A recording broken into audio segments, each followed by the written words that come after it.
Muchas gracias, señora presidente. Señor Bolaños, usted ha sido el artífice jurídico de los ataques más obscenos que ha sufrido nuestro Estado de Derecho. Usted ha sido el cerebro jurídico de la Moncloa.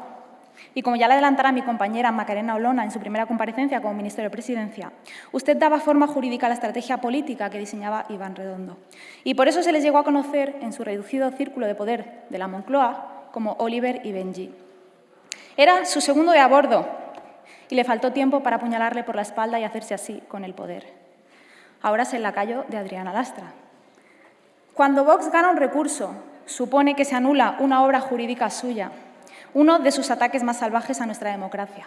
Se definió como un jurista de formación y de vocación, pero es un jurista de los malos. Y no solo porque desde Vox estemos tumbando sus obras, sino porque está al servicio del mal. Elaboró el plan para la exhumación del general Franco, la estructura del gobierno de coalición, el primer inconstitucional estado de alarma, la inclusión ilegal de Pablo Iglesias en el CNI. Y me alegro de que en lugar de escucharme esté hablando en este momento. El segundo inconstitucional estado de alarma, los indultos políticos, pero antijurídicos a los golpistas, la ley de desmemoria democrática. Pero ¿cómo pueden darle las riendas jurídicas a un jurista que no cree en la independencia judicial? Que en sus declaraciones afirma que es el Ejecutivo el que debe elegir a los miembros del Consejo General del Poder Judicial. Afortunadamente, la justicia aún no ha caído en sus manos y los jueces y magistrados están dando la razón a Vox. Y hoy se estrena en esta Cámara para solicitar la prórroga de medidas vinculadas a un estado de alarma inconstitucional. Mire, si hay algo de cierto en el Real Decreto Ley que nos trae, que ha sabido leer muy bien su exposición de motivos, es que la situación de vulnerabilidad económica de las familias de nuestro país es debida a la prolongación de las medidas de su Gobierno y, más concretamente, de su pluma jurídica. ¿Era usted el que decía que el virus entiende de horarios y artifició restricciones horarias? ¿Era usted el que decía que el virus entendía de negocios y estableció restricciones a la hostelería? ¿Era usted quien decía que el virus entendía de actividades estableciendo unas esenciales negociadas, eso sí, con sus socios, con el Partido Nacionalista Vasco como interlocutor preferente? ¿Era usted el que estableció el encierro de la población porque no sabían qué hacer, tal y como afirmó Fernando Simón? Pero entremos a analizar las medidas en cuestión, que se dividen en tres grandes grupos. Medidas para afrontar la pobreza energética, suspensión de desahucios y violencia de género como actividad esencial. En cuanto al primero de los puntos, ¿quiere hablar de pobreza energética? Hablemos. Gracias a su Gobierno, la factura de la luz ha subido un 220%. Y no me venga con el encarecimiento del gas y del CO2. Primero porque, como dijo mi compañera Mireia Borras, quienes presionan en Europa para que dichos precios sigan encareciendo son ustedes, es su Gobierno. Y en segundo, porque el precio de la energía solo supone un 23% de la factura y el resto, peajes e impuestos. Viene aquí a defender un escudo social, unas medidas temporales para afrontar una pobreza energética creada por su propio Gobierno. Menuda desfachatez. Desde Vox hemos propuesto en reiteradas ocasiones medidas definitivas, que no temporales, para bajar el precio de la luz, como es la rebaja del IVA al 4% o la supresión del impuesto eléctrico, que no suspensión, como hacen ustedes, y de forma permanente. Pero prefieren mantener esa pobreza energética con medidas temporales tapadera. También hay otro dato cierto en su exposición de motivos, y es que el porcentaje de la población en riesgo de pobreza aumentó en 2020. Adivine por qué. Esas largas colas del hambre que no han tenido la vergüenza de ir a ver, entre otras cosas, por el recibimiento que tiene su Gobierno en la calle, y no es para menos. Pero tal vez la medida estrella que pretenden prorrogar es la expropiación indirecta de las casas de los españoles, medida que, por cierto, ya recurrió el Grupo Parlamentario Vox ante los tribunales y que anuncio volveremos a hacer en esta ocasión.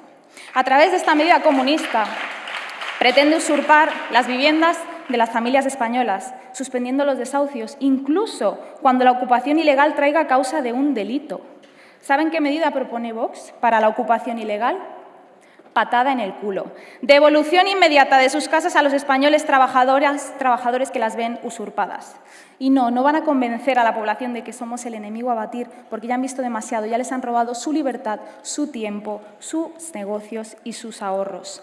Pero ahora también su vivienda, a la cual destinan con ilusión el salario y esfuerzo de toda una vida para poder dejar a sus hijos una vida digna. Ese derecho constitucional que se llenan la boca de mencionar y a la hora de la verdad la entregan a los delincuentes o, en el mejor de los casos, se la quedan, porque los hijos no pueden pagar el impuesto de sucesiones y donaciones que les gusta tanto a su partido en las comunidades autónomas en las que aún gobiernan, para mantener su cortijo de enchufados. Que, por cierto, Según su propia exposición de motivos, el problema es el déficit de vivienda social. A ver si lo entendemos. El problema de la falta de vivienda es la incompetencia política para crear parque de vivienda social, pero la solución es expropiar a los españoles la suya. ¿Es así, señor Bolaños? Y otra de las causas es la merma en los ingresos de los hogares. Señor Bolaños, ¿es usted quien ha prohibido trabajar a los españoles con las medidas del estado de alarma inconstitucional? ¿Es usted quien les ha impedido llevar el pan a su hogar? ¿Es usted quien ha calificado de esenciales unas actividades determinadas? Cualquier empleo que permita llevar el pan a un hogar es esencial, y no solo los que sus socios le piden para aprobar sus infructuosas y nefastas estrategias jurídicas. Y no podría finalizar sin hacer mención a su consideración como esenciales de los servicios de protección y asistencia a las víctimas de violencia de género. ¿Es que acaso el resto de víctimas no lo son? ¿Hay víctimas esenciales y víctimas no esenciales? ¿Quiere proteger de verdad a las mujeres? Máxima condena para asesinos y violadores, señor Bolaños, máxima condena. Desde Vox condenamos todo tipo de violencia y consideramos que todas las víctimas valen lo mismo, sin que haya unas de primera y otras de segunda. Señor Bolaños, si tuviera algo de decencia dimitiría y si la tuviera su presidente, le cesaría. Es usted el artífice jurídico del encierro de españoles, cierre de negocios, robo de propiedad, defensa de los delincuentes, desigualdad de los españoles ante la ley, ataque a nuestra democracia, a nuestro Estado de Derecho y a los derechos fundamentales, y esto último indicado por el propio Tribunal Constitucional. Lo raro es que no esté aún sentado en el banquillo de los acusados. Dimita, señor Bolaños. Gracias, señora de las Heras.